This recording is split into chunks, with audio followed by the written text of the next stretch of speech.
Hey guys, it's Weeks here. This is another build guide. This one is going to be on the Priest.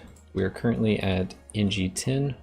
This version of Priest will be focusing on scaling his primary attack, which we will scale up using crit, combo, luck. I would recommend trying out this build when you've reached NG+2. You've started finding some rare drinks, you've started upgrading your town, have some fountain, have the anvil unlocked, and have some statues. The Priest is an interesting class because he can almost go primary or spellcaster.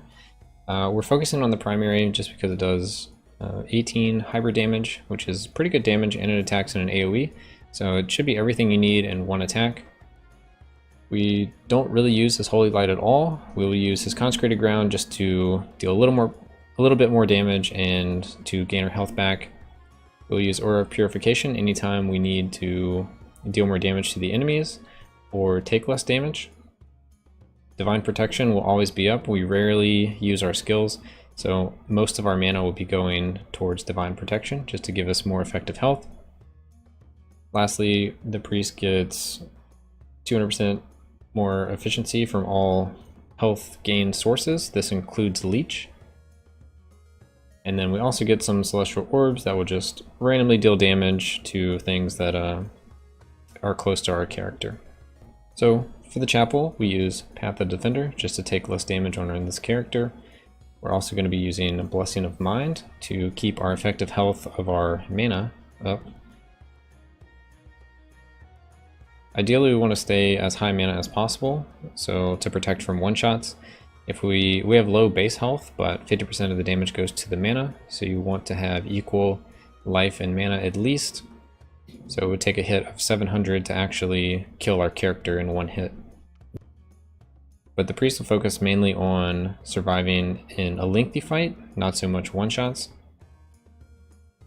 So as our health regens, as our mana regens, as we leech, we'll continue to keep our effective health high. In the next row, we have Symbol of Essence. This is how we gain our lifesteal on our primary. And in the last row, we use Divine Blast. It gives us a nice AoE around our character.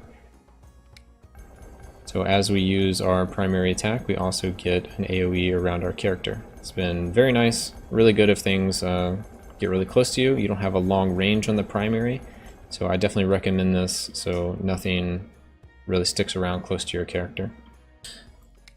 For drinks for this build, I would recommend using Frenetic Eruption to get your combo, Incendiary Demise to deal more damage with our primary attack, Wicked Sickness to deal more damage while we're in combo.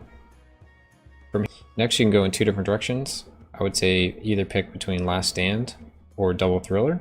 I've personally been using Double Thriller for more damage, but if you're having issues surviving, use Last Stand and make sure you do corner pulls and you can tank bosses as long as you're standing still.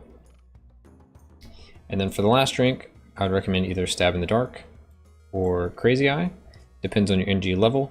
I personally am still using Crazy Eye just to get more critical strike chance on our primary. For items for this build, we're looking for Heartseeker and Lucky Hat. Very similar to a lot of the other primary builds that we've been showing off. You really want to get, some good complementary items to go with it. This is a pretty decent setup. We have HP from Adventurer's Garb, we have Disarm with the Defender's Halberd, and we also have crit on our primary with Heartseeker. If you're using Stab in the Dark, you have enough crit that you don't need to use Heartseeker, and you could instead roll for Magebane and then craft Lucky Hat. Also, if you find Lucky Hat in the shop, you can craft Heartseeker. Magebane cannot be crafted, so keep that in mind. As far as the tuning items go, it's going to be very similar to the other primary attackers. You're going to want to do Lucky Hat and Heartseeker very early on, followed by anything that gives you more primary crit, also anything that gives you attack power. Always look to get life, attack speed, armor, resist, luck, evasion. Anything that's really going to scale your primary attack or keep you alive is going to be very good to pick up on this character. For statues, we're using the same statues as some of the other primary characters. We're using Callus to get more attack power, and also it gives us a chance to block some projectiles. We're using Kyra to have a faster attack, gives us faster leech. It also gets our damage out that much faster, in addition to give us a chance to fire additional arrows, which this chance is increased by luck. So you'll do even more damage because this will be proccing almost all the time. And lastly, we use Bolgarth just to give us even more AoE while we're in combo and increase the time we're in combo so we're never falling out of combo. Hey guys, I hope you enjoyed this priest guide. Primary priest has been very fun so far. Before the DLC, I've mainly played Spellcaster Priest, and it was pretty fun, but I really like the new way to play them. It's kind of refreshing, puts a whole new light into the character. Just a different gameplay, and it just feels really powerful too. Definitely check out the Primary Priest.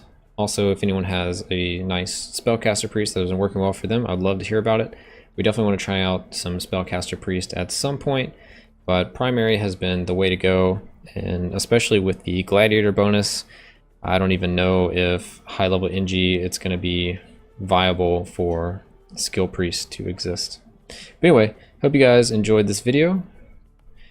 Please feel free to like and subscribe. Let me know if you guys have any questions. We'll see you guys in the next one.